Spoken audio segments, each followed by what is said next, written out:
موجودہ جو مہینہ ہے یہ جمادی الثانی کا مہینہ ہے، اور جیسا کہ آپ کو معلوم ہے کہ 22 جمادی الثانی سیدنا صدیق اکبر رضی اللہ تعالی عنہ کا یوم وصال ہے۔ سیدنا صدیق اکبر رضی اللہ تعالی عنہ کا مقام یقیناً ہر ایک کے نزدیک واضح ہے، اور ہر ایک کو معلوم ہے کہ آپ رضی اللہ تعالی عنہ کو اللہ تبارک و تعالی نے انبیاء کے بعد سب سے بڑا مقام عطا فرمایا ہے۔ آپ کا لقب افضل البشر بعد الانبیاء ہے، یعنی انسانوں میں سب سے زیادہ فضیلت انبیاء کے بعد اور سب سے زیادہ مقام و مرتبہ انبیاء کے بعد آپ کو حاصل ہے۔ یقیناً اس کی وجوہات میں سے سب سے بڑی وجہ یہ ہے کہ آپ رضی اللہ تعالی عنہ نے صحابہ اکرام میں سے سب سے زیادہ محبت اور سب سے زیادہ عقیدت کا اظہار پیارے آقا علیہ الصلاۃ والسلام سے کیا۔ ہر صحابی ہی حضور کا جانثار تھا، حضور کے اشاروں پہ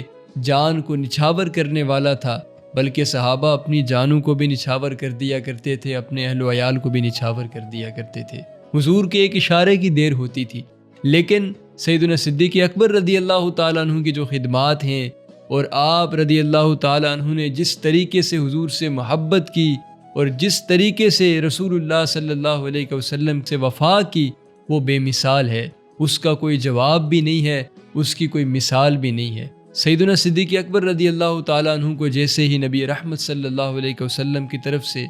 اسلام کا پیغام ملا تو آپ رضی اللہ تعالیٰ عنہ نے کوئی دقیقہ فروگزاشت نہیں کیا، یعنی ایک لمحے کے لیے بھی آپ نے غور و فکر نہیں کیا کہ میرے آبا و اجداد اور میری اتنی نسل جو میرے آبا و اجداد کی پیچھے سے چلی ہے، وہ جس دین پر تھے، آیا میں اس دین سے کیسے ہٹ جاؤں؟ آیا جو مجھے دعوت مل رہی ہے یہ تو بالکل اس دین کے خلاف ہے، اس طریقے کے خلاف ہے کہ جس طریقے پر میرے آبا و اجداد چل رہے تھے، میں اس کے خلاف کیسے چلا جاؤں؟ کوئی اس معاملے میں غور و فکر نہیں کیا، کوئی آپ نے سوچا نہیں، کوئی آپ نے لمحہ ضائع نہیں کیا، بلکہ ہر طرح کی سوچ کے بغیر، ہر طرح کی جو ہے وہ غور و فکر کے بغیر آپ رضی اللہ تعالیٰ عنہ نے صرف رسول اللہ صلی اللہ علیہ وسلم کے ایک ارشاد پر آپ رضی اللہ تعالیٰ عنہ نے حضور کے دامن سے وابستگی کو اختیار فرما لیا، اور حضور سے اپنا غلامی کا رشتہ آپ نے قائم فرما لیا۔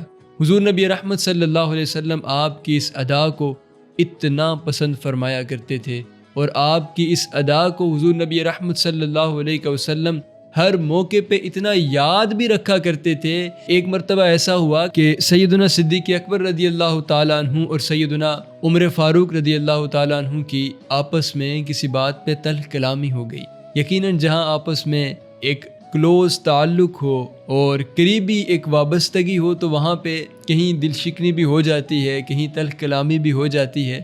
تو یہ بھی زندگی کا حسن ہوتا ہے۔ تو صحابہ اکرام کے درمیان بھی ایسا معاملہ ہو جایا کرتا تھا۔ تو سیدنا صدیق اکبر رضی اللہ تعالیٰ عنہ اور سیدنا عمر فاروق کے درمیان تلخ کلامی ہوئی، تو آپس میں جب گفت و شنید ہو رہی تھی تو سیدنا عمر فاروق رضی اللہ تعالیٰ عنہ کی آواز کچھ بلند ہو گئی۔ رسول اللہ صلی اللہ علیہ وسلم کو جب پتہ لگا کہ سیدنا عمر فاروق رضی اللہ تعالیٰ عنہ کی آواز بلند ہوئی ہے، اور بلند سیدنا صدیق اکبر سے تلخ کلامی کرتے ہوئے ہوئی ہے، حضور نبی رحمت صلی اللہ علیہ وسلم فوراً تشریف لے آئے۔ آپ نے ارشاد فرمایا، ہل انتم تارکون لی صاحبی۔ حضور نے 3 مرتبہ یہ جملہ ارشاد فرمایا، ہل انتم تارکون لی صاحبی، ہل انتم تارکون لی صاحبی۔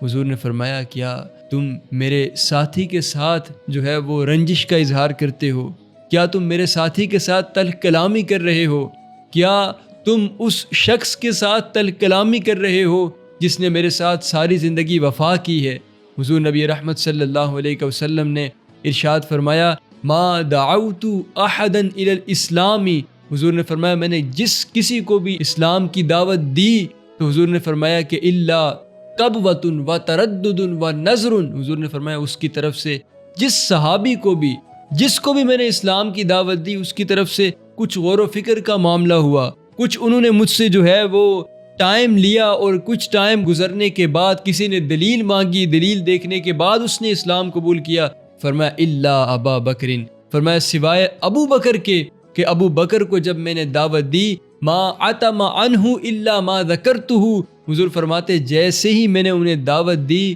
انہوں نے فوراً میری دعوت کو قبول فرما لیا۔ وما تردد فیہ، اور اس میں کسی غور و فکر کا انہوں نے معاملہ نہیں کیا اور کوئی بھی لمحہ انہوں نے ضائع نہیں کیا، بلکہ میرے ایک ارشاد پر انہوں نے اسلام کی دعوت کو قبول کر لیا اور اسلام کے دامن سے وابستہ ہو گئے۔ اور ایک مقام پہ حضور نے یہ فرمایا کہ ایھا الناس، آپ نے فرمایا جب میں نے لوگوں کو کہا کہ اے لوگوں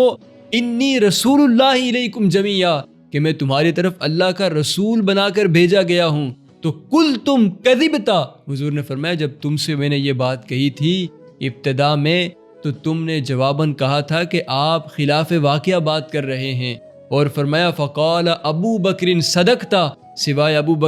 بکر کے سامنے میں نے یہ بات کہی کہ میں تمہاری جانب اللہ کا رسول بن کے آیا ہوں، تو ابو بکر نے عرض کیا حضور آپ سچ ارشاد فرما رہے ہیں، حضور آپ سچ فرما رہے ہیں۔ تو یہ سیدنا صدیق اکبر رضی اللہ تعالیٰ عنہ کی وہ وفا تھی کہ جو ساری زندگی حضور نبی رحمت صلی اللہ علیہ وسلم کی پسندیدہ ادا رہی، حضور اس کو پسند بھی فرماتے رہے اور یاد بھی فرماتے رہے۔